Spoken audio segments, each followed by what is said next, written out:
My name is Ava. A year ago, my mom told me to go die after my sister lost her job. They threw me out of the house I helped them pay for, but the worst betrayal wasn't that moment. It was the quiet lies before it, the fake documents, the debt in my name, the stolen scholarship, and the email my own father sent to destroy my career. Have you ever had a family that wants you gone but won't say it out loud? I'm going to show you how I turned their lies into the proof they could never erase. I never thought I'd hear my mother tell me to go die, but she did right there at the dinner table because my sister lost her job. I sat with my hands in my lap, picking at the edge of my napkin while the stew on the table went cold. Jenna, 25, scrolled on her phone with her lips pressed tight, ignoring everyone. She'd been fired that morning from her boutique job, and nobody said a word about it, but the air was sharp with blame. Mom Carla, 53, stirred her soup like she was trying to drown it, the clink of her spoon scraping the bowl in the quiet. Dad Dennis, 55, leaned back with his coffee mug staring at the window like the darkness outside was more interesting than us. I took a small breath, keeping my eyes on the salt shaker. It felt safer than looking at Jenna's glare. Mom finally sighed loud and heavy. You know it wouldn't have been this way if someone had helped her find a real job. My fingers tightened around the napkin. I did help, I said steady. I helped her with applications. I even fixed her resume.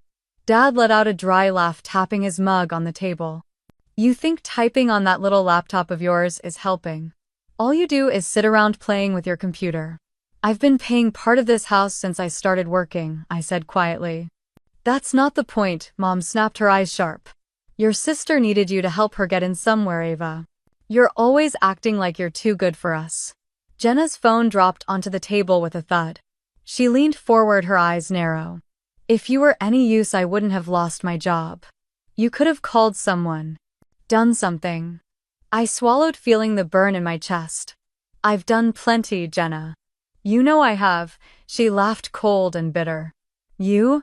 All you do is hide in your room and pretend you're busy. I looked at her, my jaw tight.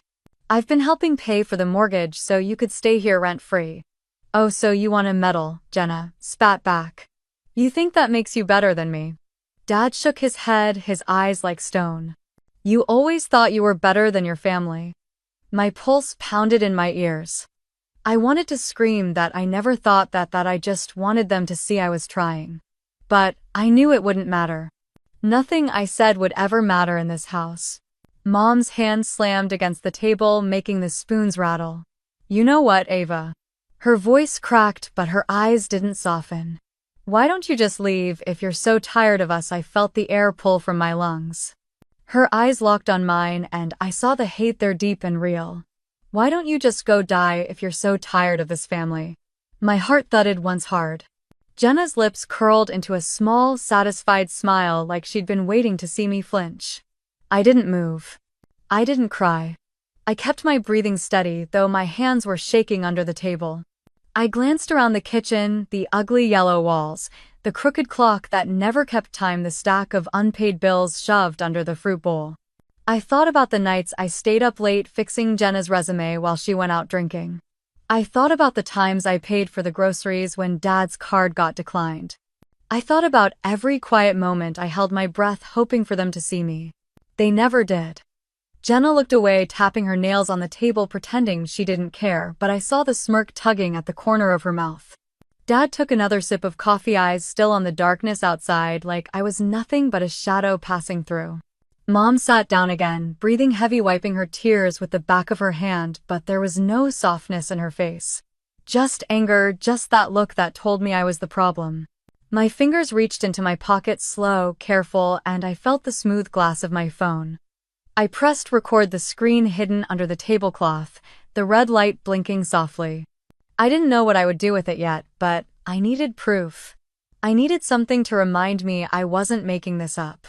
They kept talking around me, Jenna whining about her manager, Mom agreeing, Dad nodding, the blame shifting back to me with every sentence.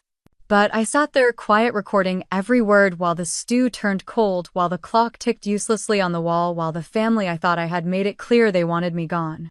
And for the first time, I let myself believe them.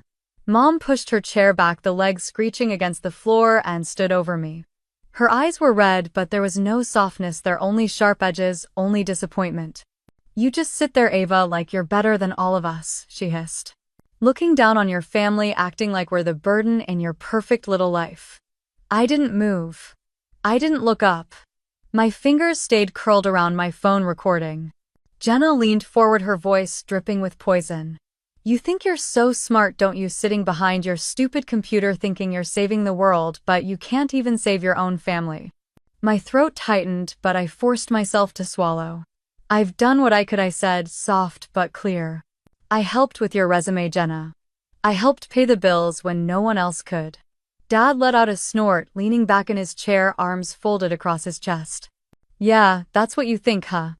You think throwing a few dollars around makes you better than us.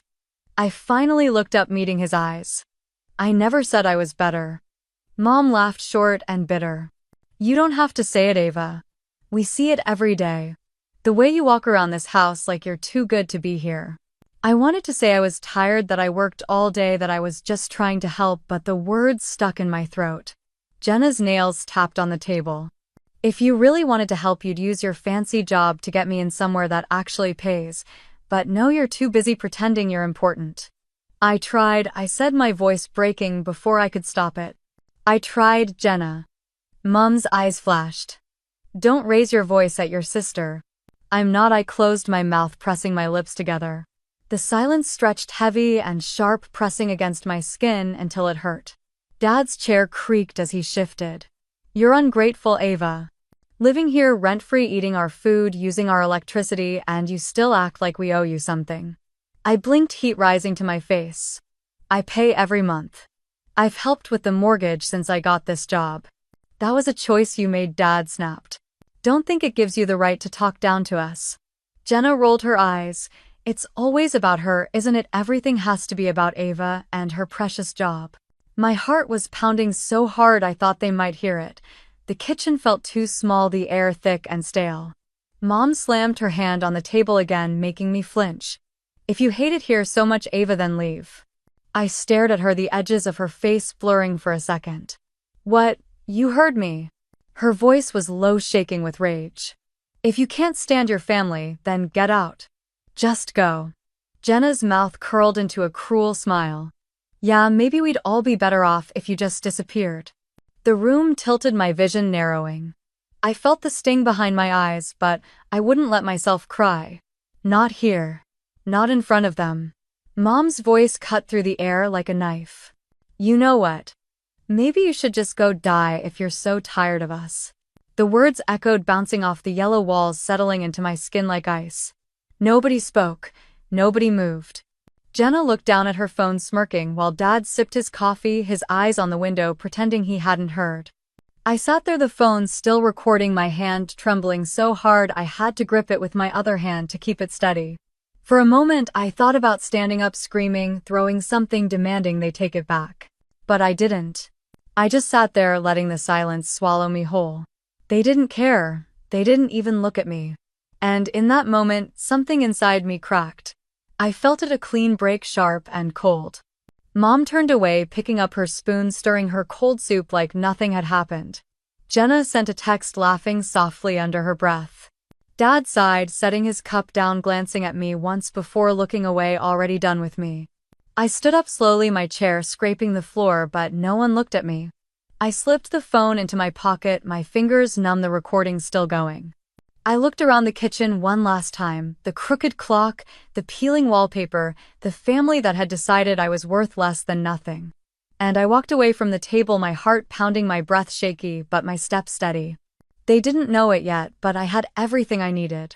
I went to my room without a word, closing the door softly behind me so they wouldn't hear it. I stood there for a moment, letting the quiet settle around me, listening to the hum of the old ceiling fan, the soft drip of rain tapping against the window. My hands moved on their own, reaching for the small black backpack I kept under my bed. It was already half-packed, a habit I picked up after the first time they told me to leave. A few shirts, a pair of jeans, socks, my charger, my toothbrush. I grabbed the folder of documents I kept hidden under a loose floorboard near my closet. Pay stubs, tax documents, the partial receipts I saved from paying the mortgage. Proof. I didn't have time to sort them, so I shoved them inside, zipping the bag with shaking hands. I opened my closet, pulling down my old gray hoodie, the one that still smelled like clean laundry and comfort. I slipped it on, pulling the hood up as I glanced around the room one last time. The rain picked up steady now, tapping harder against the glass. I felt it in my bones, that cold, damp air that came before a storm, before a breaking point. I stepped out into the hallway, the light from the kitchen spilling across the floor. Mom was at the sink, rinsing a dish, her shoulders stiff. Dad sat at the table reading something on his phone, pretending I wasn't there. Jenna leaned against the counter, smirking when she saw my backpack. "You running away now?" she asked, her voice sharp and small. I didn't answer her. I didn't look at Mom. I just walked to the door, gripping the handle for a second before pulling it open. The cold air hit me first, then the rain soaking through my hoodie as I stepped outside. I closed the door quietly behind me, feeling the click of the lock, the finality of it. I stood on the porch, the rain washing over me, dripping down my hair, sliding into my eyes, but I didn't wipe it away.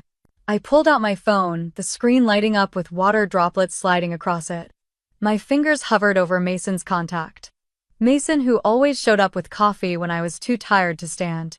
Mason, who once stayed on the phone with me until 3 a.m. when I couldn't stop shaking after a panic attack. I typed, "I need a place for the night."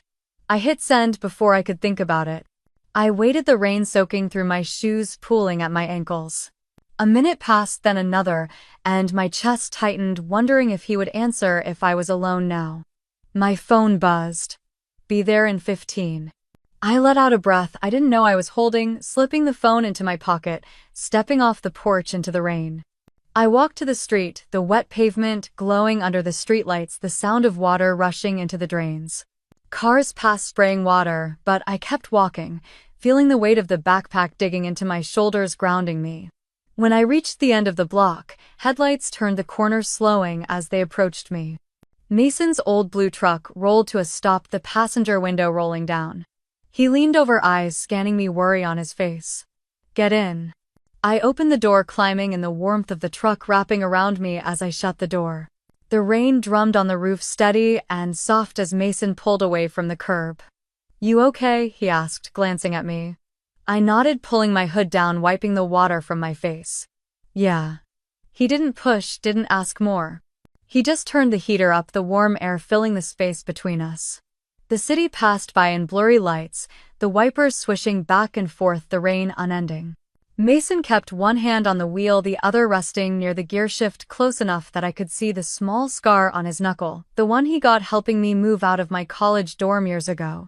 Neither of us spoke, but I felt safer in that silence than I ever did in that house. The rain followed us all the way to his apartment, tapping against the windshield like it was trying to keep me from leaving the truck.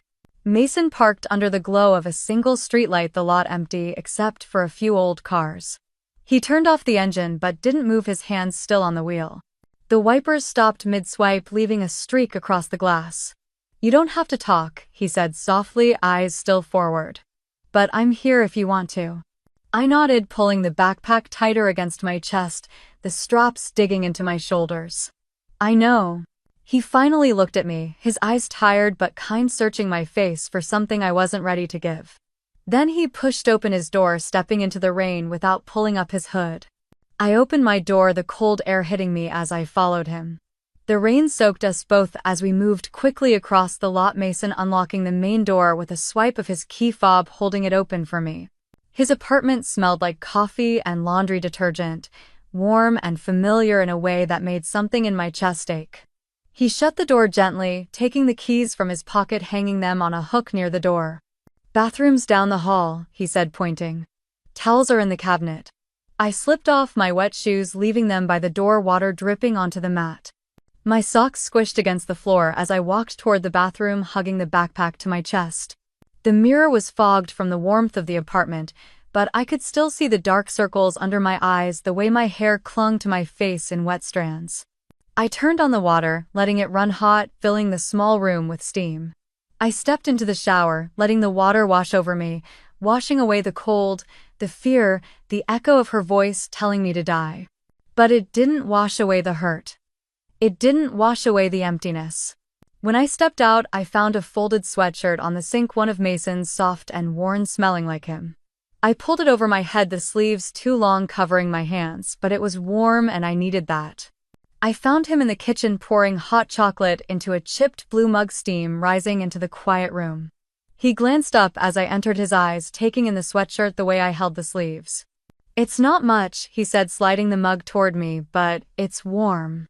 "Thank you," I whispered, wrapping my hands around the mug, letting the heat sink into my skin. He leaned against the counter, arms crossed, watching me, but not pressing me to speak. The rain tapped against the window, the only sound between us. I took a sip, the chocolate sweet and comforting, reminding me of late nights studying in college, of Mason sneaking mugs of cocoa into the library for me when I was too tired to keep going. We didn't talk about what happened. We didn't talk about them. We just stood there, letting the rain fill the silence. We couldn't. When I finished, Mason took the mug from my hands, setting it in the sink. "Couch is ready for you," he said, nodding toward the small living room. A blanket was already draped across the old couch, a pillow resting at one end. I walked over, sitting down, slowly pulling the blanket around me, letting it swallow me whole. Mason turned off the kitchen light, leaving only the small lamp near the couch glowing softly. He moved to the hallway, pausing, looking back at me. "You're safe here, Ava," he said quietly. I nodded, pulling the blanket tighter, resting my head against the arm of the couch. He turned away, disappearing down the hall, the door to his room clicking shut softly. I stared at the ceiling, the rain still falling, the room filled with the soft hum of the heater and the ticking of the old clock on the wall. In the dark, I let the words she said slip back into my mind, the way she told me to go die, the way they all let her say it, the way no one stopped her. I felt the tears slip down my cheeks, hot and silent, soaking into the pillow, but I didn't sob, didn't let the sound escape. Because for the first time, I wasn't alone when it all fell apart. The morning light crept in through the blinds, painting lines across the ceiling as I blinked, awake on the couch. The blanket smelled like detergent, and Mason, the warmth, reminding me where I was, reminding me I was safe, at least for now. I sat up slowly, rubbing the sleep from my eyes, the ache in my chest still there, but quieter than it was the night before. Mason was in the kitchen pouring coffee into 2 mugs, his hair still damp from a shower, wearing a plain gray t-shirt and jeans. He looked over his shoulder when he saw me. "Morning," he said, sliding a mug across the counter toward me. "Hope you like it strong." I wrapped my hands around the mug, letting the steam warm my cold fingers. "Thank you." He leaned against the counter, taking a sip from his own mug. His eyes were on me, steady, searching. "You slept at all?" "A little," I said, taking a sip, the bitter warmth grounding me. He nodded, looking down at his coffee. "I've been thinking, Ava." My stomach tightened, waiting. "You've been helping your parents with bills, with the mortgage, right?" I nodded, swallowing hard. "Have you ever checked your credit score?" I blinked, confused. "No, why?" "Because," he said slowly, "you need to know if there's anything tied to your name that shouldn't be." My mind flashed to the envelopes I'd seen my mother hide in the kitchen drawer, the whispered conversations with Dad when they thought I was asleep. The tightness in my chest returned. "I don't know how to check that," I admitted. "I'll help you," he said, setting his mug down. "Today." We sat at his small kitchen table, Mason's laptop open between us. My hands shook as I typed in my information, the screen loading, a slow bar creeping across while my heart pounded in my ears. When the report came up, I stared at the numbers, at the red warnings I didn't understand. Mason leaned in, scrolling slowly, his jaw tightening. "Ava, do you know about these?" My eyes followed his finger as he pointed to 2 business loans opened under my name 5 years ago when I was living in San Francisco, working late nights, saving every dollar I could. I shook my head, the room tilting. "Number. I don't know what those are." "There's a payment default," he said quietly. "They're in collections." I pressed a hand to my mouth, the coffee turning sour in my stomach. "They used my name." Mason closed the laptop, his hand covering mine on the table. "We need to talk to someone about this." I looked at him, the fear in my chest twisting into something sharper, something angry. "Who?" "Jolene," he said. "She's a lawyer I went to school with. She can help." The day passed in a blur of phone calls and quiet moments. Mason drove me to Jolene's small office downtown, the heater in the car rattling as we pulled into the lot. Jolene was younger than I expected, her brown hair pulled into a tight bun, glasses perched on her nose, her eyes sharp but kind. She listened as I explained, her pen moving quickly across her notepad, nodding as I spoke. "We'll start by tracking the paper trail," she said. "See who opened these accounts, how they were tied to your name." I nodded, the weight in my chest heavy, but less crushing with Mason beside me. That night Mason made us pasta, the steam fogging the windows as the rain started again outside. We ate in quiet, the clink of forks against plates filling the silence. I looked at him across the table, his tired eyes the small smile he gave me when he caught me staring. "Thank you," I said softly. "For what?" he asked, a small laugh in his voice. "For not letting me do this alone." His smile faded, replaced by something softer, something that made my heart hurt in a different way. "You never have to do it alone, Ava." I finished my plate, washing the dishes, the warm water running over my hands as I let the silence settle around us, letting it fill the spaces where fear used to live.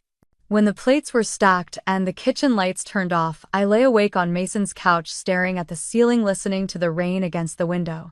The numbers from the credit report ran circles in my mind, mixing with every tight-lipped smile my mother gave me, every look Dad gave when bills came in.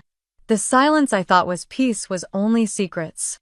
I checked the time on my phone, 6:03 a.m., and pulled the blanket off. The apartment was quiet, the heater humming low, Mason's door still shut. I slipped on my shoes, pulled on my jacket, and grabbed my backpack. I paused at the counter, scribbling a note on the back of a receipt. "Needed to handle something. I'll be back. Ava." The cold air slapped my face as I stepped outside, the world damp and gray, the storm clouds still heavy but not breaking yet. I walked to the bus stop, my breath fogging, the streetlights flickering as the morning crept in. The ride felt endless, every turn in the road tightening the knot in my stomach. When the bus stopped near my parents' street, I stepped off, pulling my hood up, walking past the familiar cracked sidewalks, the overgrown lawns.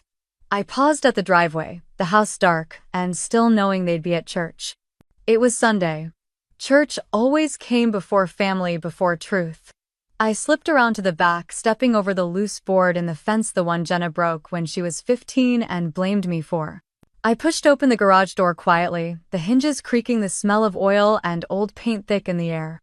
I moved to the workbench, reaching under it to the small safe Dad kept hidden behind boxes of old tax papers. I knelt, pulling out the safe, my hands shaking as I punched in the code I had memorized years ago, the birthday of their wedding anniversary. The lock clicked open. Inside were stacks of envelopes, papers, folders crammed with receipts and statements. I dug through them, pulling out papers one by one, scanning the headers, the dates. Then I found it. A refinancing document for the house, my name scribbled next to Dad's in a signature that looked almost like mine, but not enough. The date, 5 years ago, when I was in San Francisco working double shifts, saving for my own place. I swallowed, pulling it closer, reading every line, seeing how they had tied me to the mortgage without my knowledge. I found another envelope addressed to me, unopened, from the university where I won the scholarship. My fingers tore it open, the letter stating the disbursement of $15.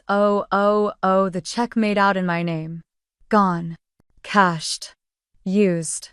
I felt like the air had been punched out of me, the edges of my vision blurring, the paper crumpling under my fingers. I took a deep breath, pulling out my phone, snapping photos of every page, every signature, every letter. My hands were shaking so badly the photos blurred, and I had to force myself to slow down. Each click of the camera felt like another crack in the lie they built around me. I opened my cloud drive, creating a new folder. Proof, and uploaded every image, watching the progress bar move, needing to see it complete, needing it to exist somewhere safe. I slipped the papers back, locking the safe, sliding it behind the boxes, leaving everything as it was, like I had never been there. My heart was hammering, the blood loud in my ears as I stood, my knees stiff, my legs trembling. I stepped toward the garage door, pulling it open, letting in the cold morning air. That's when I saw it. Headlights flashed across the driveway, cutting through the mist, the engine rumbling as the car pulled in, stopping inches from the door. The lights stayed on, bright and blinding, trapping me in their glare. The driver's door opened slowly, the creak loud in the quiet morning. And Dennis stepped out, closing the door softly, his eyes locking on mine, his face unreadable in the glow of the headlights. He stepped closer, the gravel crunching under his boots, the headlights casting long shadows across the garage floor. "What the hell are you doing here, Ava?" His voice was calm, too calm, like the air before a tornado. I tightened my grip on my phone, slipping it into my jacket pocket. "I'm taking back what's mine." His eyes narrowed, the muscle in his jaw tightening. "You think you can just walk in here, snoop through my things? They aren't yours," I snapped, my voice shaking but clear. "You forged my name. You took money that wasn't yours. You tied me to your debts." His hand shot out, grabbing the edge of the garage door, slamming it shut behind him with a heavy thud that made me flinch. The light from the headlights cut off, leaving us in the dim glow of the single bulb above the workbench. "You ungrateful little brat," he hissed, pulling out his phone, pressing the screen before lifting it to his ear. "Carla, your daughter, is here stealing from us." I could hear my mother's voice crackling on the other end, high and sharp, but I couldn't make out the words. Dennis lowered the phone, switching to speaker. "You're a thief," Ava, Carla's voice spat through the small speaker. "After everything we've done for you, you sneak in like a criminal." I felt my breath catch, my chest burning. "Done for me? You stole my scholarship. You tied me to your mortgage. You put loans in my name." Dennis's face darkened, stepping closer until I could see the lines on his forehead, the coldness in his eyes. "Watch your mouth." "I'm done watching," I said, stepping back, but not far, refusing to let him corner me.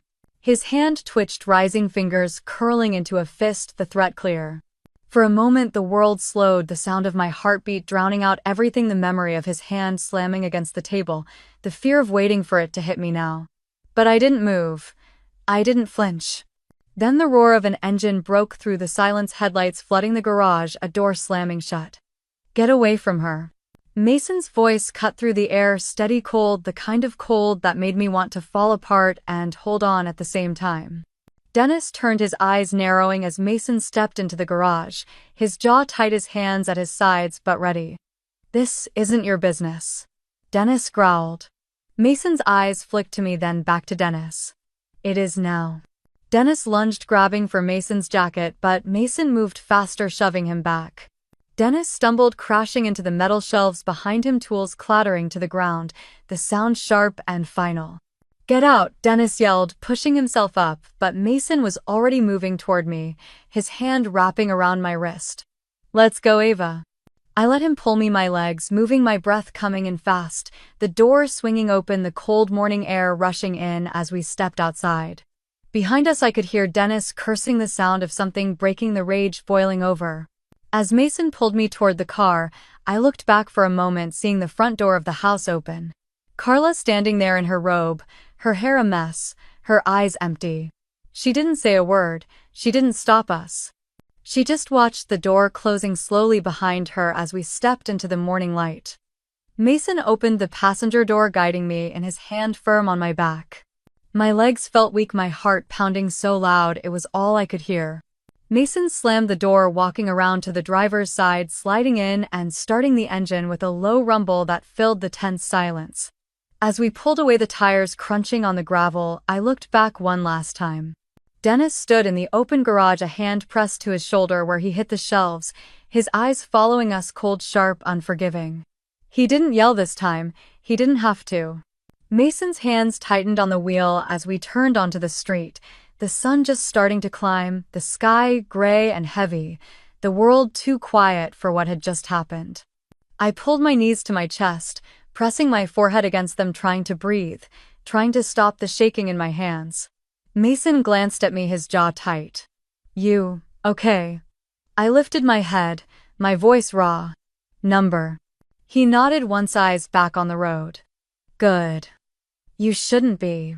The words hit me harder than I expected, pulling the air from my lungs. "I can't believe he tried to hit you," Mason said, his knuckles white on the steering wheel. "He's done it before," I whispered, the words slipping out before I could stop them. Mason's head snapped toward me, his eyes dark. "Ava." I looked out the window, the houses passing in a blur, tears burning but not falling. "He's never hit me," I said, correcting myself, my voice shaking. "But he's come close. And I always thought if I stayed quiet it wouldn't happen." Mason's grip on the wheel tightened again, his jaw working. "That's not on you." I didn't answer because I didn't know how to believe him. We drove in silence, the engine humming, the tires humming on the road, the air thick with everything we couldn't say. When we reached a red light, Mason exhaled, his shoulders dropping. "They're not going to stop, Ava." I looked at him, my chest tightening. "What? They're not going to stop taking from you," he said, turning to face me fully, his eyes steady, unwavering. "Not until you take it back." I swallowed hard, the words sinking in heavy and true. "I don't know how," I said, my voice small. "Yes, you do," Mason replied. "You've been gathering proof. You've been collecting everything. Now it's time to use it." The light turned green, but Mason didn't move, the cars behind us honking, the sound distant, unimportant. "You have to reclaim what's yours," he said, his voice low, firm, the kind that made it clear he wasn't asking. I looked into his eyes, seeing the reflection of myself there, tired, scared, but still here. The honking grew louder, and Mason finally pressed the gas, the car moving forward, the road opening up in front of us, long and uncertain. I didn't know where we were going, but for the first time I knew I couldn't go back. We pulled into Mason's complex, the engine ticking as it cooled, the sky now clear but cold, the air sharp against my skin as I stepped out. I carried my bag up the stairs, every step feeling heavier than the last. My legs were sore, my shoulders tight, my mind buzzing with everything Dennis said, everything Mason said. Inside, the apartment was quiet, warm, safe in a way that made me want to collapse. Mason locked the door behind us, setting his keys on the counter, watching me without saying a word. I dropped my bag by the couch and pulled out my old laptop, the one I kept backed up for emergencies. Today felt like an emergency. I set it on the coffee table, the screen lighting up, the fan whirring, the familiar password clicking under my fingers as I logged in. My inbox opened, the flood of old notifications popping up, a snapshot of a life I barely remembered living. Mason sat on the floor across from me, his back against the couch, close enough that I could feel the warmth from him. "What are we looking for?" he asked. "Proof," I said softly, my fingers moving across the trackpad. Anything they touched. I searched for the old email I had drafted for Jenna, the apology I wrote late one night after she called me crying, saying she was about to lose her job for bullying a coworker. I spent hours making it sound sincere, balanced, professional, hoping it would save her. I remembered her promising she would send it. I remembered her saying thank you, saying she owed me. But as I scrolled, my stomach dropped. The email was gone. In its place was a thread I didn't recognize, an email sent from Jenna's account, but edited, the language twisted, claiming the situation was a result of emotional instability from a mentally unwell sibling. I clicked, reading every line, my vision blurring, the words sinking in like ice. "Mason," I whispered, "they changed it. They blamed me." He leaned closer, his eyes scanning the screen. "Can you check the IP logs?" My hands shook as I opened the security log, clicking through the history, the login location highlighted. Home. My parents' house. "They logged in from their house," I said, my voice cracking. "They used my laptop, my email." Mason's jaw tightened, his hand reaching out, resting on mine, steadying the tremor in my fingers. "They can't hide this." I shook my head, the tears finally slipping free. "They ruined me. I lost that job because of them. They told everyone I was unstable." Mason's eyes didn't leave mine. "We'll prove it." I closed the email, opening another folder I had archived from when I left my last job, pulling up the anonymous tip that had been sent to HR, claiming I was emotionally unstable and a liability. I clicked the metadata, my breath catching as the IP address appeared. It matched the same location. The same house. The same people. The betrayal settled into my bones, heavy and deep, pressing down on every breath, every heartbeat. I felt Mason's hand tighten on mine, grounding me as my world cracked open again. "They destroyed my name," I said, my voice shaking. "My career, my reputation, everything." Mason's eyes were fierce, his grip unyielding. "Then we take it back." I closed the laptop lid gently, the soft click echoing too loud in the small apartment. My hands stayed on the cover, pressing down like if I let go everything would spill out and drown me. Mason stood, walking to the kitchen, pouring water into a glass, setting it in front of me. "Drink." I took it, sipping, the coolness sharp against my dry throat, grounding me for a moment. I watched him pace, his hand running through his hair, his jaw tight. "They're not going to stop," I said quietly, staring at the water. "Even if I leave. Even if I stay silent. They won't, he agreed, leaning against the counter, arms crossed. But you're not going to stay silent anymore. I nodded, setting the glass down, opening the laptop, again the glow lighting up Mason's face in the dim room. I pulled up the folder, proof, clicking through each file, each timestamp, each IP address, each betrayal. They planned this. I whispered, a cold certainty sinking into my bones. Jenna lost control at work and they needed someone to blame. Someone to take the fall. And your mother made sure it wasn't her precious baby, Mason said, his voice bitter. My chest tightened as I pulled up the apology email again, the one I wrote for Jenna, carefully worded to protect her from being fired. The one that was replaced with poison. I scrolled down, seeing the final signature. Sent with concern by Jenna Williams' family. I stared, my hands trembling. They used me. They used my words and then they rewrote them to destroy me. Mason moved closer, pulling up a chair, sitting beside me. We can prove it was them. I shook my head, tears slipping down my cheeks again. I can't believe my own mother would do this. You can, Mason said softly. Because you've seen what she does to keep Jenna safe. I closed my eyes, remembering the nights Jenna would come home drunk, screaming, breaking things, and how I would be the one blamed for provoking her. Remembering the time Mom told me it was my fault, Dad punched a hole in the wall because I pushed him too far. I opened my eyes, the tears stopping, replaced by a cold, clear focus. We need to cross-reference everything I said, my voice stronger. The dates, the accounts, the payments they forced under my name. We will, Mason said, nodding. And we'll give it all to Jolene. I clicked into my old cloud backups, pulling up statements from my old job, looking for the week the anonymous email was sent. I found the HR email the exact day they put me on probation without telling me why. It was the same day, I said, showing Mason. They sent the tip and I lost my client project. They've been bleeding you dry. Mason said, his eyes dark. I leaned back in the chair, the exhaustion hitting me like a wave, but I didn't close the laptop. I've spent years trying to make them proud, I said, almost to myself. And they spent years making sure I'd never be free. Mason reached over, closing my laptop gently, but his hand stayed on mine, warm, steady. You will be free, Ava, he said, his voice low, calm, certain. We'll make sure of it. I looked up, meeting his eyes, seeing the reflection of myself there, not as the broken girl my family saw, but as someone worth fighting for. I squeezed his hand, my voice calm, my decision clear. It's time they learn they can't erase me from this life. I opened my laptop, the glow steady, the cursor blinking like it was daring me to move. I pulled the files from the proof folder, aligning them on the screen. The audio recording from the night they told me to go die.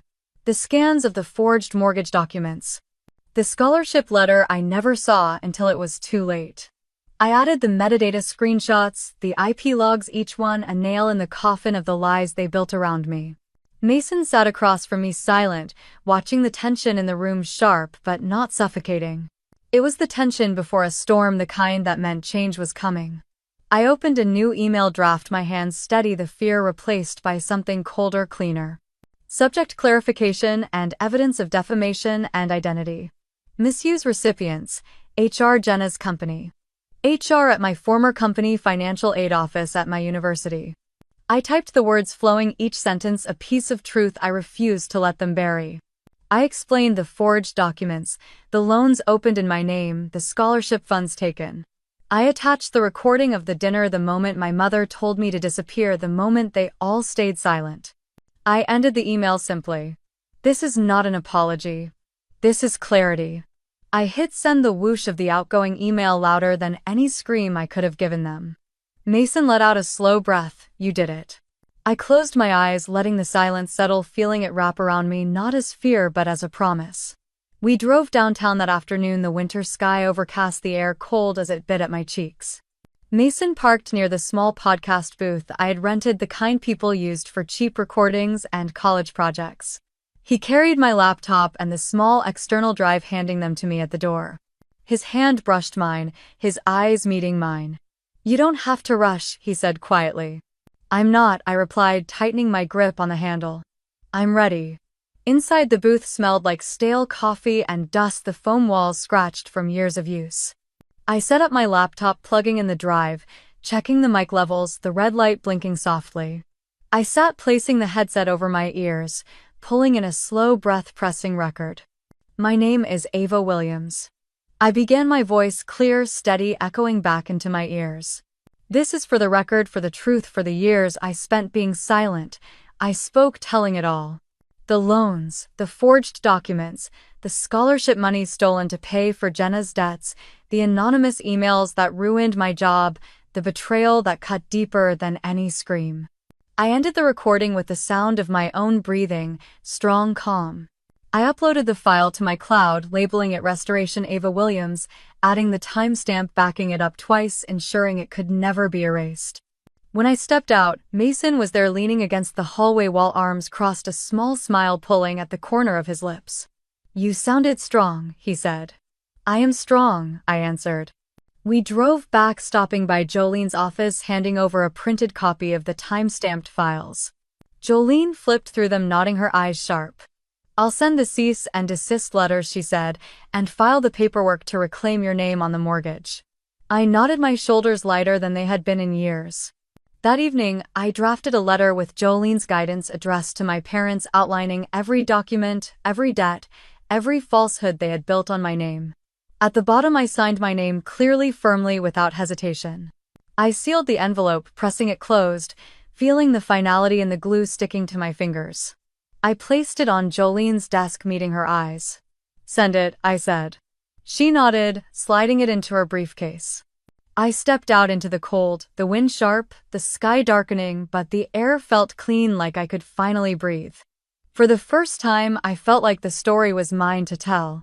I walked down the steps from Jolene's office, feeling the chill in the air bite at my cheeks, but I didn't pull my jacket tighter. I wanted to feel it. I wanted to feel awake. Mason was waiting by the car, leaning against the door, watching me with that look that was equal parts relief and quiet pride. "Ready?" he asked as I reached him. I nodded, pulling in a breath that didn't feel heavy for once. "Yeah." We drove in silence, the city lights reflecting off the windshield, the world feeling bigger and closer all at once. I kept my hand resting on the folder in my lap, the stamped documents inside warm from my grip. Back at the apartment, I placed the folder on the table, opening my laptop and pulling up the recording from the podcast booth, the timestamp glowing in the corner of the file. It was done. The truth was out there, and they couldn't take it back. I opened my email, attaching the recording, the forged mortgage documents, the stolen scholarship receipt, the screenshots of the IP logs from the defamation emails. I hovered over the send button, feeling the fear crawl up my spine, the echo of my mother's voice in my mind telling me to stay quiet, to keep the peace. I pressed send. The whoosh was soft, but it felt like thunder. Mason stood behind me, his hand on my shoulder, steadying me as the screen refreshed. "Who did you send it to?" he asked. "HR at Jenna's company. HR at my old company. The financial aid office at my university," I said, my voice even. "And Jolene." He squeezed my shoulder once before letting go. "Good." That night, I lay on the couch, unable to sleep, the glow of the city outside, casting shifting shadows on the ceiling.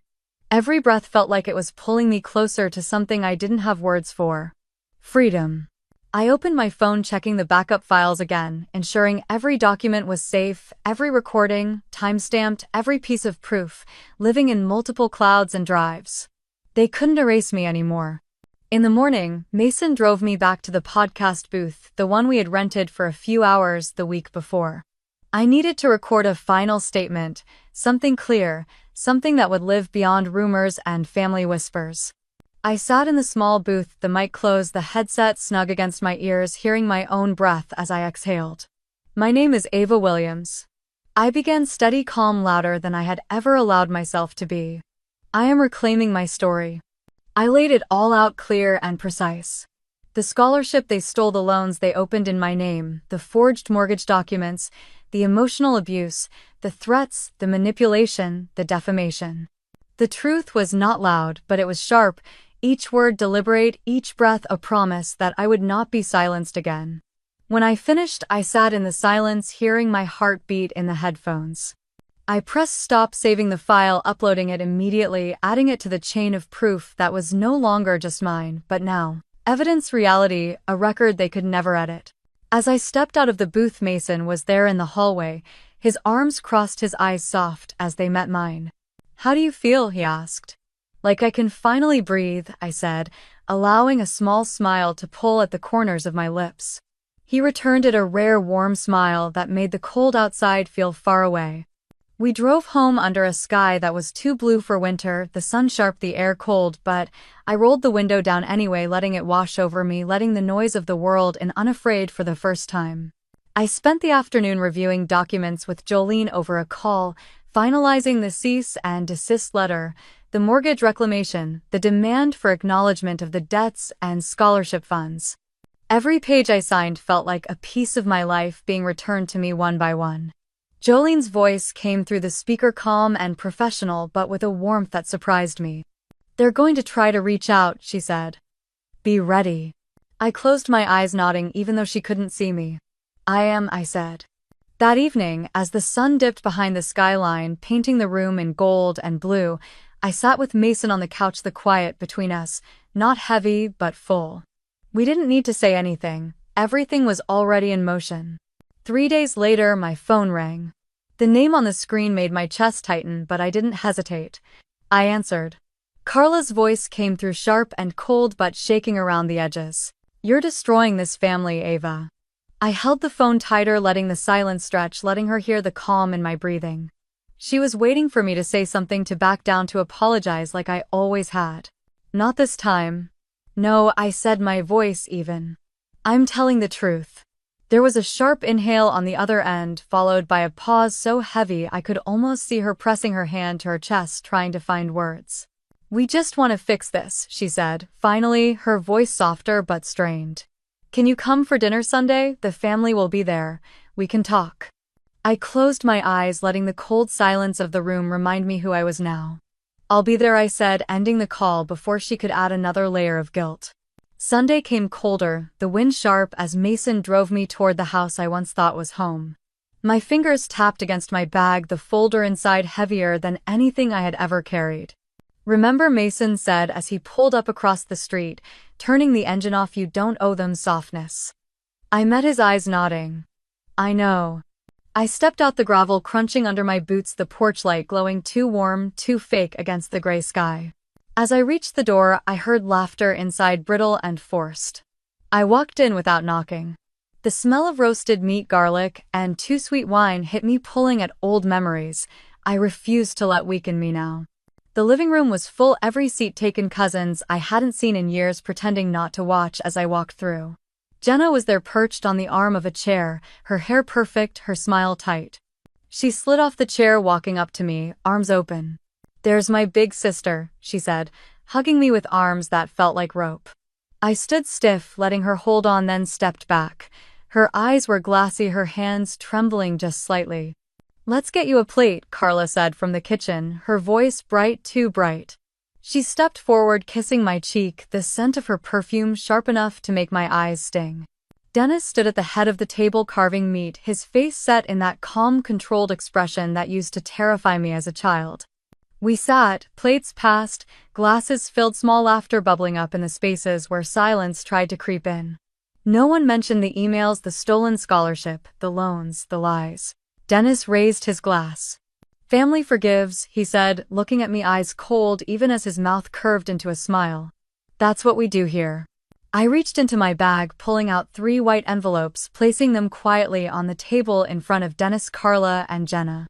The paper was too bright under the dining room light, every eye at the table flicking toward them. Carla's smile faltered. "What's this?" she asked, her fingers twitching as they hovered over the envelope.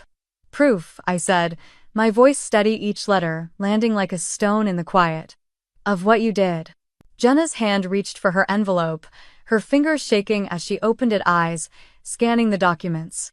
Her lips parted, but no words came out.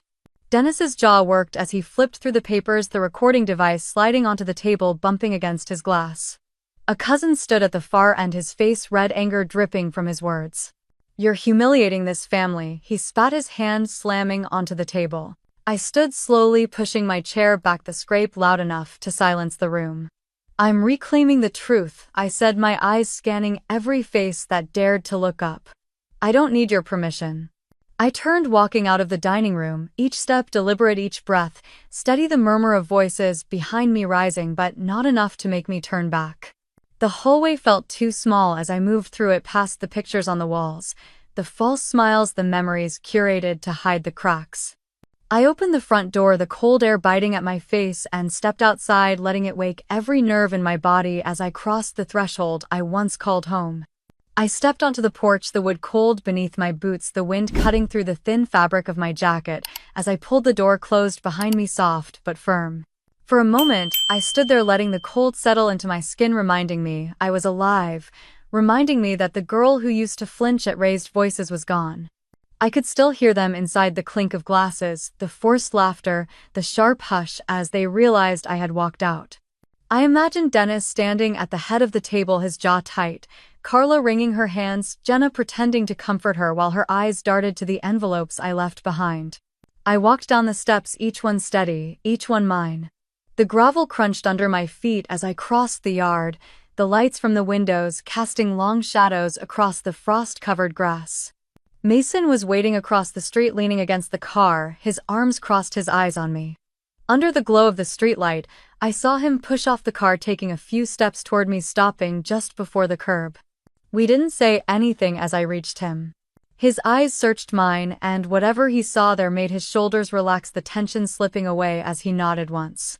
Behind me, the front door swung open, the screen door slamming against the frame with a sharp crack that echoed down the quiet street. Ava Dennis's voice roared, the cold air carrying it to us. I didn't turn around. "You think you can just walk away from this family?" he yelled, stepping onto the porch, his silhouette large and unsteady under the porch light.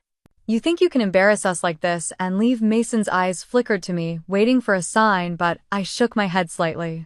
This was mine to finish. I turned slowly, meeting Dennis's eyes across the yard. "I'm not walking away from family," I said, my voice calm, carrying in the cold air. "I'm walking away from the lies." His face twisted, the calm cracking the anger he always kept hidden, boiling over. "You're nothing without this family," he shouted, his hand gesturing wildly, his face red. I took a breath, letting it out slowly, feeling the cold bite at my lungs. "No," I said, my voice even. "You're nothing without someone to blame." His mouth opened, but no words came out, the fight draining from him as he stood there shaking, realizing he had nothing left to threaten me with. A movement caught my eye, and I saw Carla behind him, clutching the edge of the door, her face pale, her eyes wide, her lips pressed together to keep from saying anything. I turned away, walking back to Mason, each step cutting through the fear that had kept me silent for too long. When I reached him, he opened the car door, his hand brushing mine, grounding me without words. I slid into the seat, the warmth of the car wrapping around me, replacing the cold with something steady, something real.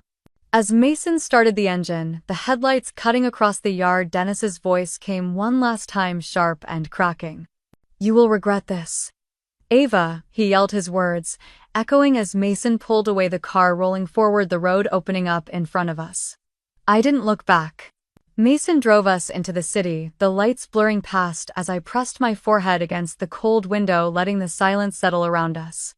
My chest felt tight, but it wasn't fear this time. It was something cleaner, like the air after a hard rain, leaving space for something new to grow. We didn't talk much on the drive back, the hum of the tires and the soft rhythm of Mason's breath beside me grounding me in the quiet. I closed my eyes, letting the memory of Dennis's last words fade into the distance like static from a station I no longer needed to tune into.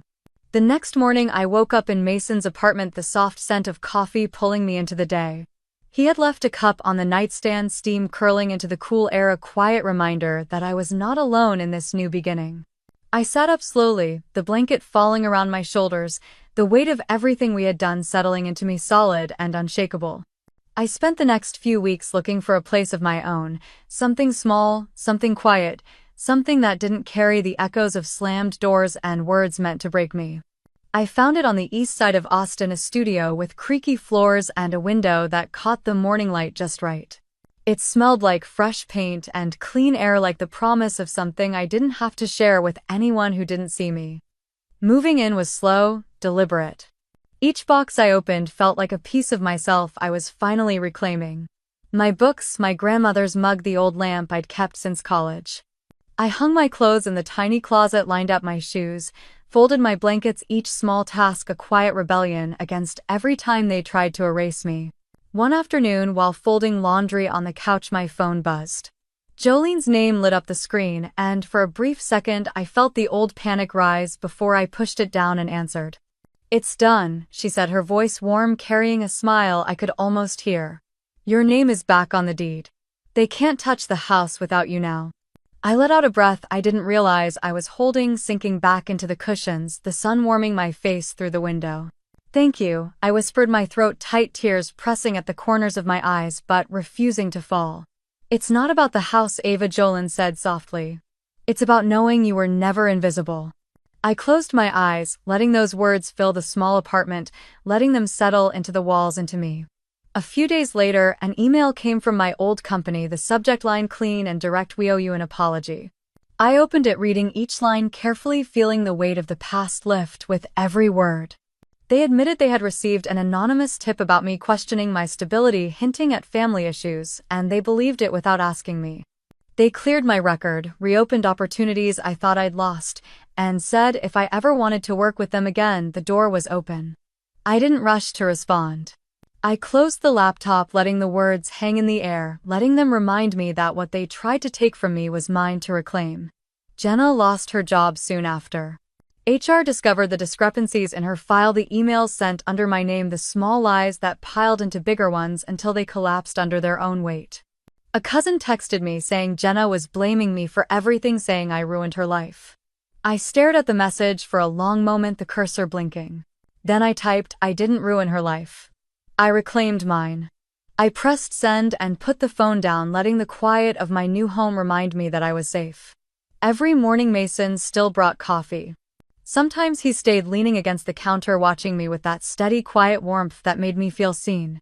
Other mornings he left before sunrise, leaving the coffee waiting, the steam curling up like a promise I no longer needed to doubt. One evening, I hung a small frame on the wall above my desk. Inside it, on simple white paper, black letters spelled out what I needed to see every day: "Don't let them write your version." I stepped back, letting the words settle into the room, letting them claim the space the way I had learned to claim my own existence. I didn't need an apology. I didn't need forgiveness. I only needed to know I was here, that I was not invisible, that no one could erase me again. And now they knew it too. I turned away from the frame, the soft hum of the city drifting through the open window, the scent of rain in the air as dusk settled over Austin. The kettle clicked off in the kitchen, and I walked over, pouring water into a chipped mug I'd carried through every move, every false start, every quiet escape. The steam curled against my face, warm and real, grounding me in this space I had claimed for myself. Mason knocked once before stepping in, holding a small paper bag from the bakery down the street, his hair damp from the drizzle outside. He set the bag on the counter, pulling out 2 croissants, placing one on a plate for me. "Still can't cook," he said, a small smile on his lips. I rolled my eyes, but it made me smile too, the kind that didn't feel forced, the kind that reminded me what it was to be seen without expectation. We ate quietly, the only sounds the occasional honk from the street below, the creak of the old building settling as the rain picked up outside. Mason washed his plate, leaving mine for me, wiping his hands on a towel before turning to lean against the counter.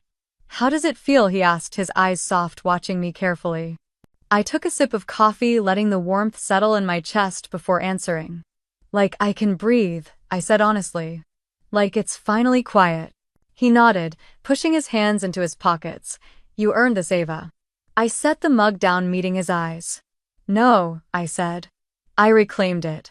He smiled, the kind that reached his eyes, the kind that told me he understood. That evening, I pulled out my laptop, settling onto the small couch by the window, the rain tapping against the glass in a steady rhythm. I opened the email from my old company, reading the apology one last time before archiving it, letting it become what it was: a confirmation, not a need. My phone buzzed with a message from a cousin I hadn't blocked yet. "They're saying you ruined everything," it read. I stared at the screen, the rain blurring the lights of the city beyond the window. I typed back, "I didn't ruin it. I told the truth." And I turned the phone over, letting it buzz one last time before the silence took its place. I spent the next days working, reclaiming the pieces of my career they tried to tarnish. Clients returned. Projects reopened. Emails came in not with apologies, but with respect, with recognition of the work I had always done. I walked to the corner market in the mornings, letting the cold air wake me, letting the sunrise remind me that I was here alive, building a life no one could take from me again. Jolene called, confirming the last of the filings, the documents that proved my name, my contributions, my place. "They can't sell without you," she said. "They can't erase you." I laughed softly, the sound unfamiliar but welcome. "Thank you," I said. At night, Mason would sit on the floor by the window, guitar in hand, strumming softly while I finished up emails or read a book. The city lights would glow, the traffic hum, filling the quiet spaces with life. Sometimes he would look up, catching my eyes, the unspoken promise there that I wasn't alone. And for the first time, I didn't feel like I had to earn that. One morning, I stood by the window with my coffee, watching the city wake below me, the people moving, the buses passing, the light catching on the glass of the buildings. I pressed a hand to the window, letting the cold glass remind me how far I had come, how hard I had fought for this simple, quiet moment. I didn't need them to say sorry. I didn't need them to understand. They knew I existed now. And that was enough. Have you ever been in a situation like this? Share in the comments.